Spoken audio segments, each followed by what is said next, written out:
Ahora sí. Vamos a continuar entonces, jóvenes, con el desarrollo de nuestras clases. Vamos a ver el tema de los medios de cultivo para cerrar ya esta parte.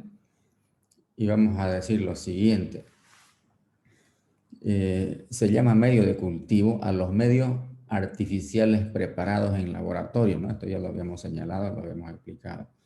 A los medios preparados en laboratorio con las materias nutritivas y minerales, tomando en cuenta, corrigiendo el pH, concentración de agua apropiada.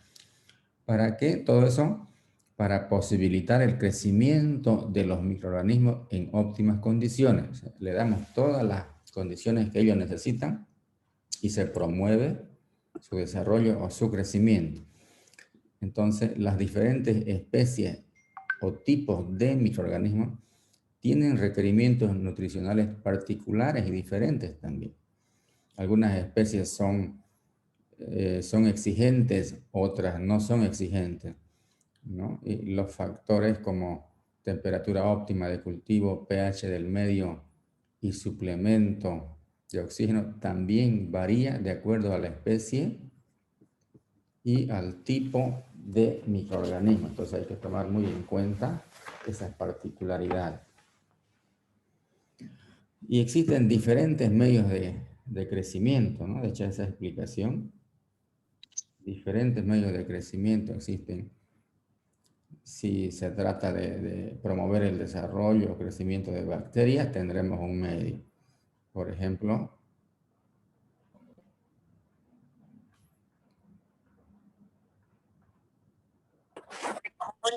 para bacterias,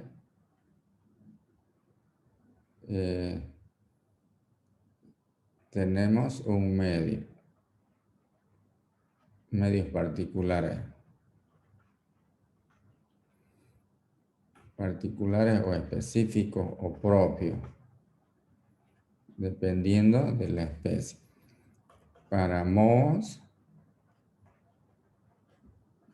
lo mismo también. O sea, si queremos promover el desarrollo de moho, aquí está esta receta. Si queremos desarrollar bacterias, aquí está su receta. ¿Y qué especie? ¿Qué especie? ¿Qué género? Aquí está la especie particularizada. Así es el tema. Para, aquí es mohos, ¿no? Para levaduras, también tenemos medios particulares.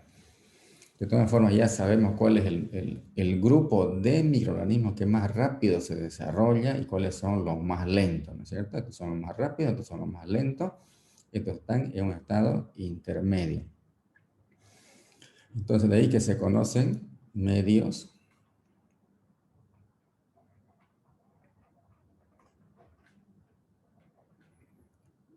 de cultivo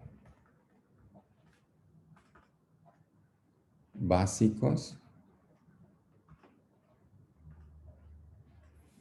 medios de cultivo diferenciales,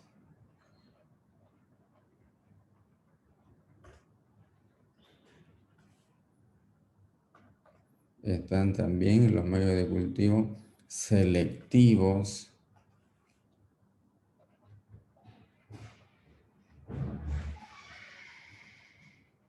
los medios selectivos, los medios especiales,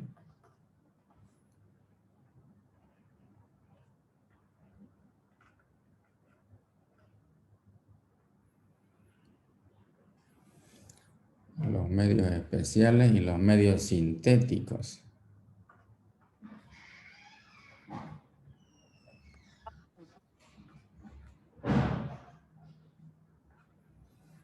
Y los medios sintéticos, entonces.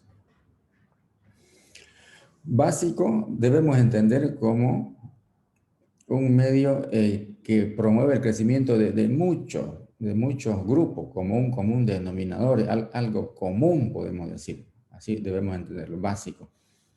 Y diferenciales porque es de diferentes componentes, ¿no es cierto? Y selectivos porque se selecciona la especie que queremos reproducir de acuerdo a la exigencia de un grupo Entonces yo voy a seleccionar, yo quiero que ese grupo se destaque en su crecimiento, por eso es selectivo. Y así los especiales y los sintéticos vienen, ¿no? Normalmente vienen los medios de crecimiento eh, en estado sólido granulado, ¿no? Ahí en el recetario, en la etiqueta indica cuánto de agua se debe agregar, a qué cantidad, ¿no? Y se indica también qué pH se debe corregir, dependiendo, por supuesto, eh, qué especie de microorganismo es la que se va a reproducir. Por eso yo le decía, si es bacteria, entonces hay un medio. Y para tal tipo de bacteria, para tal especie, entonces algo específico hay para ese grupo. Y así para todos los grupos, para la familia, siempre viene especificado qué utilizar, qué medio utilizar. Muy bien. Entonces seguimos viendo el tema de las clasificaciones, como lo estábamos haciendo. ¿No es cierto? Ahora vamos a hablar de microorganismos. Esto significa microorganismos saprófitos o saprofílicos también, o saprofíticos, algunas veces lo van a encontrar ustedes en los libros. Son aquellos microorganismos que viven en sustancias orgánicas vivas, ¿ya? Entonces voy a anotarlo. Son aquellos microorganismos, puedo decir aquellos grupos, son aquellos microorganismos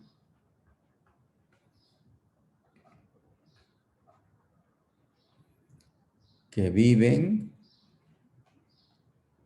en sustancias orgánicas vivas.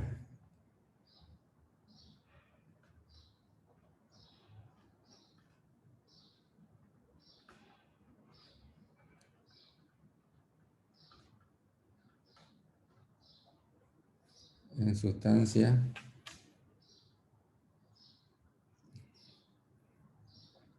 ya, entonces voy a poner el título acá. Clasificación, vamos a decir. Ya lo voy a poner con negro. Ahorita lo complementamos. Clasificación de microorganismos en la naturaleza.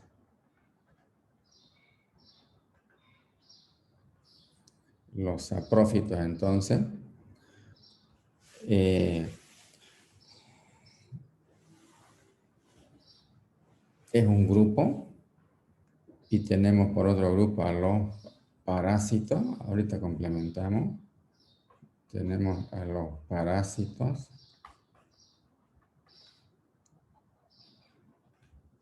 Ahí. Vamos a admitir la entrada de sus compañeros. Entonces, parásito se denomina parásito como en el lenguaje popular una vez se dice parásito.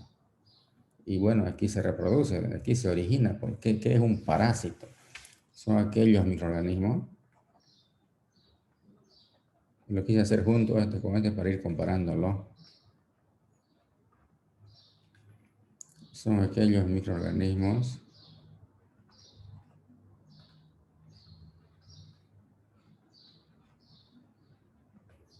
que viven en sustancias orgánicas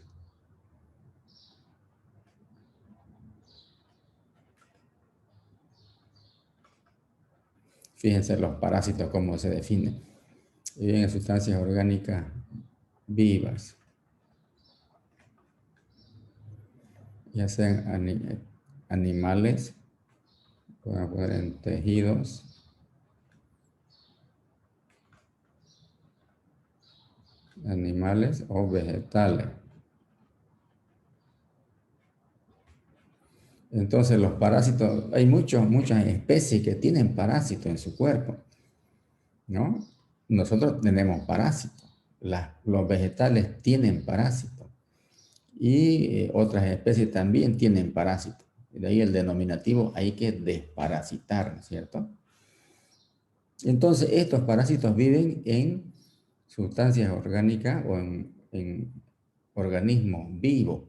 En cambio, estos primeros viven en sustancias orgánicas muertas, estos primeros. Aquí hay que anotar acá,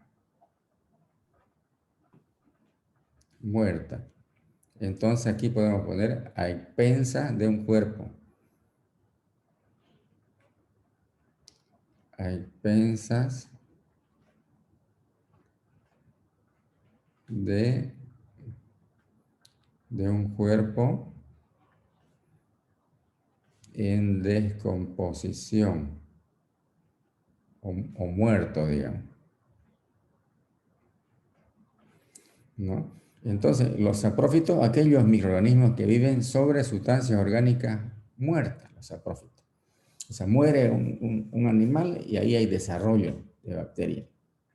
Y se va a descomponer ese animal, ese organismo, se descompone, ¿no? Hay formación de malos olores, etcétera, etcétera. Entonces, a esos grupos se los llama, que son muchos grupos, saprófitos, que están en órganos que se están descomponiendo, ¿cierto? Materia orgánica muerta. En cambio, los parásitos están en organismos vivos, ya sean plantas o animales. Esa es la diferencia. Luego viene otro grupo.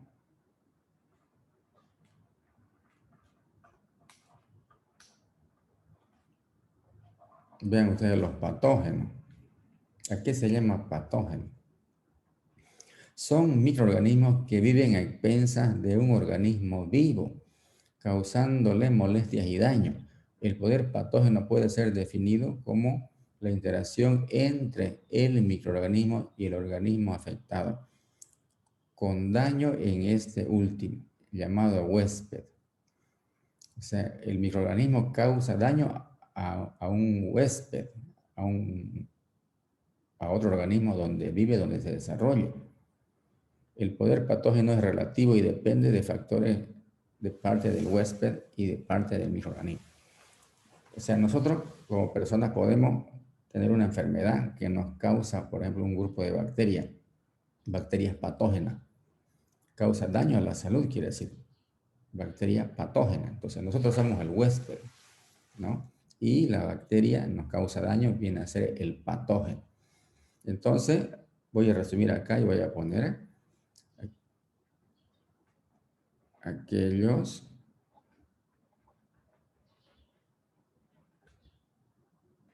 grupos de microorganismos, o puedo decir aquellos microorganismos que causan daño a la salud, así directamente nomás.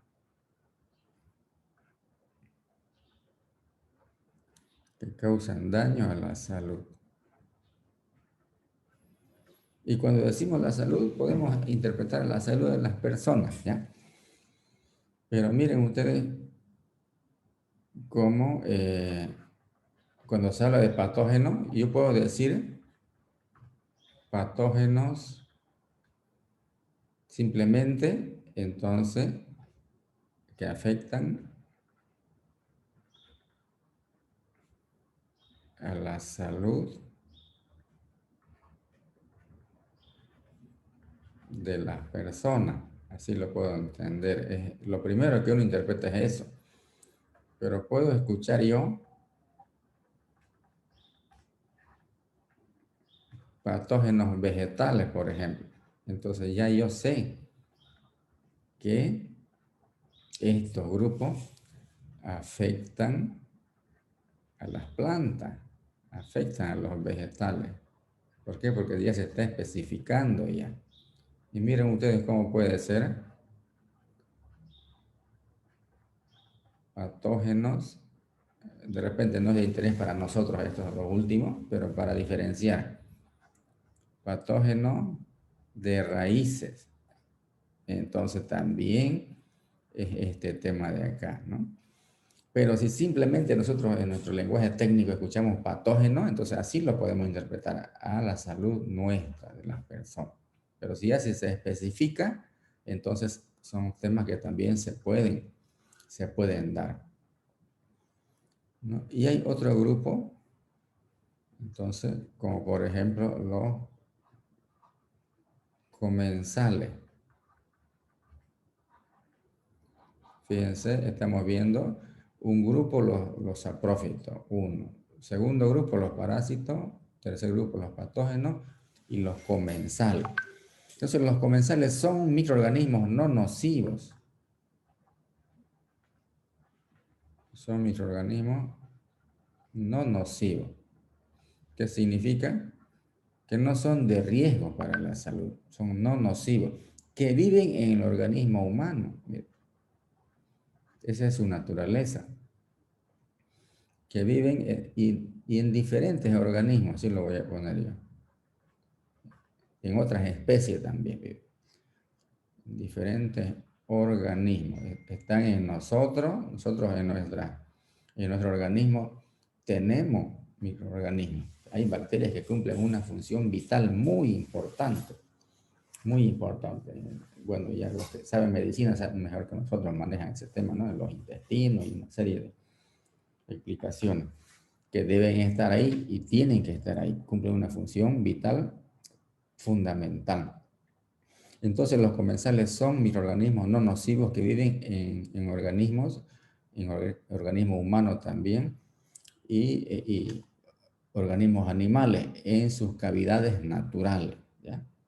Todas las especies tienen bacterias en sus cavidades naturales que cumplen una función específica.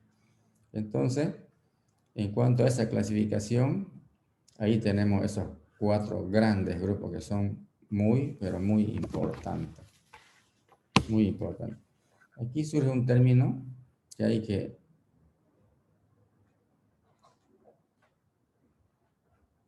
que conocer el significado. Simbiosis.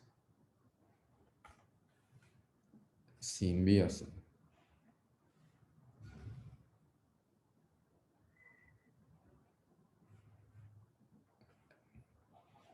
¿Qué significa simbiosis? Significa vida asociada, vida comunitaria. Vamos a seguir admitiendo a sus compañeros. Están llegando un poco tarde, pero lo importante es llegar. Vida asociada, vida comunitaria entre 2 especies que pueden ser diferentes entre 2 especies. Una se beneficia de la otra.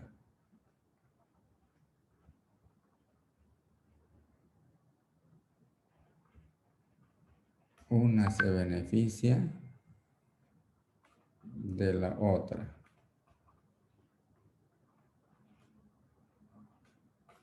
Ejemplo de simbiosis. Por ejemplo, bacterias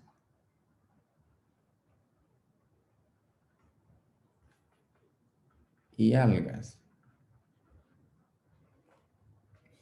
En una laguna, por ejemplo, en un arroyo, ya se da este fenómeno. Tenemos a las bacterias y tenemos a las algas. ¿No? Esto que sea una laguna, es un entorno acuoso, un arroyo, en ese ecosistema. Ecosistema. Y siempre van a haber algas y van a haber bacterias. Entonces, las bacterias, muchos grupos de bacterias necesitan el oxígeno para poder vivir y producto de su metabolismo y su respiración, entonces generan el dióxido de carbono, ¿no? Y muchos grupos de algas necesitan el dióxido de carbono y generan el oxígeno, así como la vegetación verde. Estas algas pertenecen a ese grupo, entonces, algas. Como los árboles, ¿no es cierto? Los árboles, ¿qué hacen los árboles?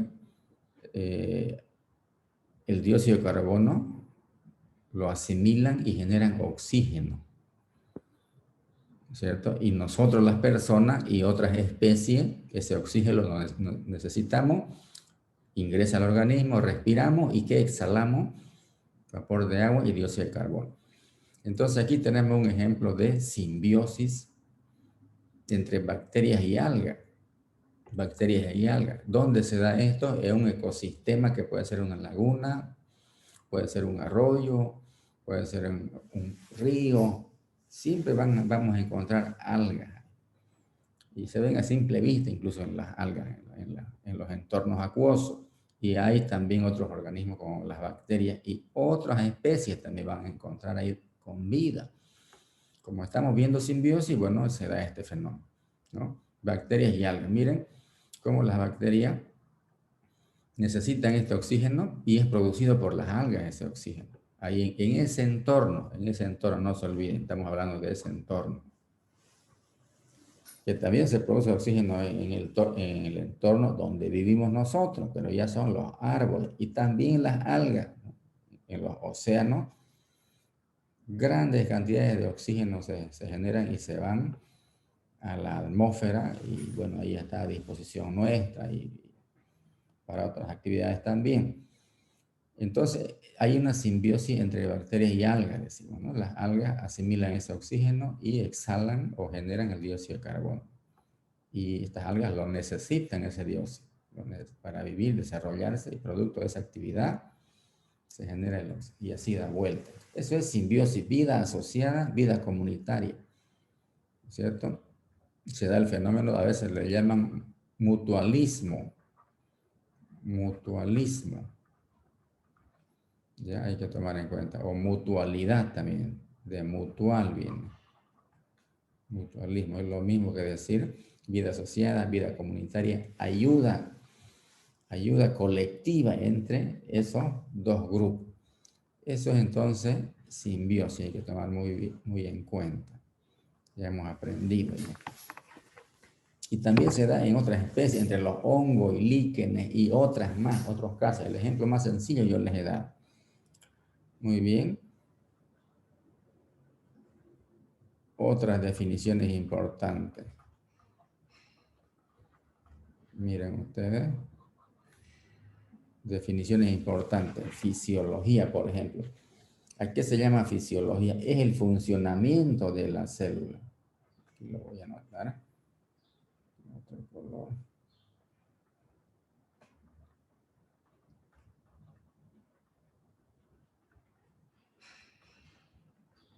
Es el funcionamiento de un organismo vivo, fisiología. Funcionamiento de un organismo le voy a poner ya.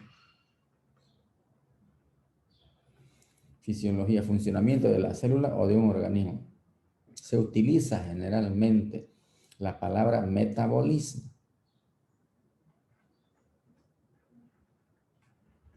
O sea, en otras palabras, es el metabolismo. Se utiliza generalmente la palabra metabolismo. El metabolismo es el conjunto de reacciones bioquímicas, fíjense, conjunto de reacciones bioquímicas que le permiten a la célula mantenerse con vida. Estas reacciones comprenden desde la respiración a la nutrición, que son fenómenos difícilmente separables. El metabolismo comprende dos etapas principales. Entonces, metabolismo, aquí lo voy a anotar.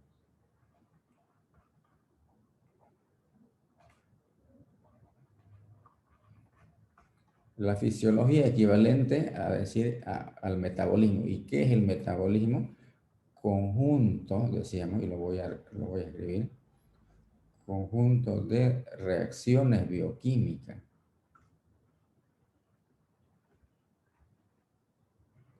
Reacciones bioquímicas que permiten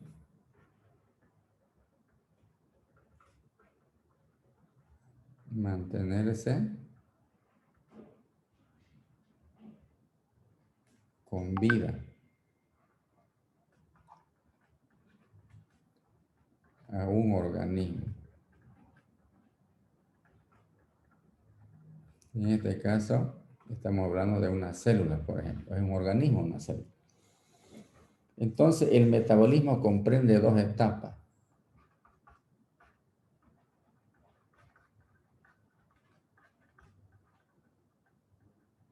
El metabolismo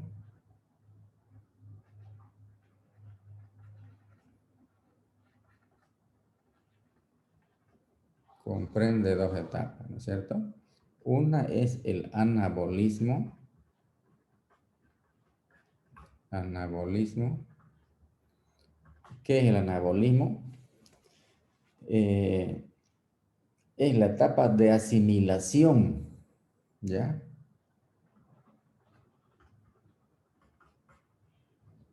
Es la etapa de asimilación de energía. Así lo voy a resumir, asimilación de energía. Y el catabolismo, o sea, voy a repetir, el metabolismo comprende dos etapas. Primero, anabolismo. Ahí está. Anabolismo. Ahora, el catabolismo. Esa es la otra etapa.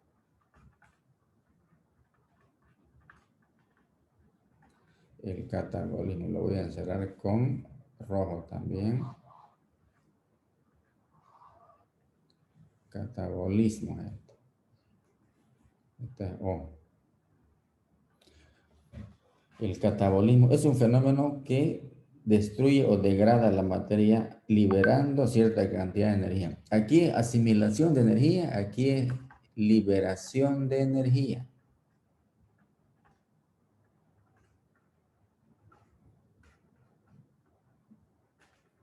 Aquí puede ser cuando la célula se está nutriendo, está asimilando el nutriente acá, y aquí ya un proceso biológico ya, por ejemplo, producción de alcohol ya, el proceso en sí, la consecuencia, proceso. Por ejemplo, producción de alcohol o algún ácido orgánico, producción de alcohol. ¿Por qué grupo? Por las levaduras, ¿no es cierto? Entonces las levaduras primero necesitan nutrientes, condiciones, una asimilación de energía. Y después viene ya el catabolismo, viene la liberación de energía, que es la producción del producto de interés comercial. Entonces es muy importante esto de acá que estamos mencionando, que estamos señalando, ¿no? Entonces eso es fisiología, es el metabolismo, es el funcionamiento de un organismo vivo. ¿Y cómo se define el metabolismo o este proceso de fisiología? Conjunto de reacciones bioquímicas a través de las cuales la célula asimila el nutriente. Hay un conjunto de reacciones bioquímicas de diferente naturaleza que mantiene con vida a un organismo. En una célula o en un organismo que ya está muerto, entonces no hay ningún cambio bioquímico que vaya dirigido a mantener con vida, ¿no? Hay otras reacciones ya de degradación, ya hay, ¿no? Otros grupos de microorganismos actúan en los organismos muertos, eso ya lo hemos visto. Entonces, el metabolismo comprende dos etapas, el anabolismo y el catabolismo. Anabolismo, asimilación de energía, y el catabolismo, liberación de energía. En algunos casos aquí simplemente se le dice asimilación y aquí desasimilación, ¿ya? Entonces, lo van a encontrar ustedes en los libros así, asimilación y desasimilación. Muy bien, entonces creo que lo vamos a dejar acá nomás.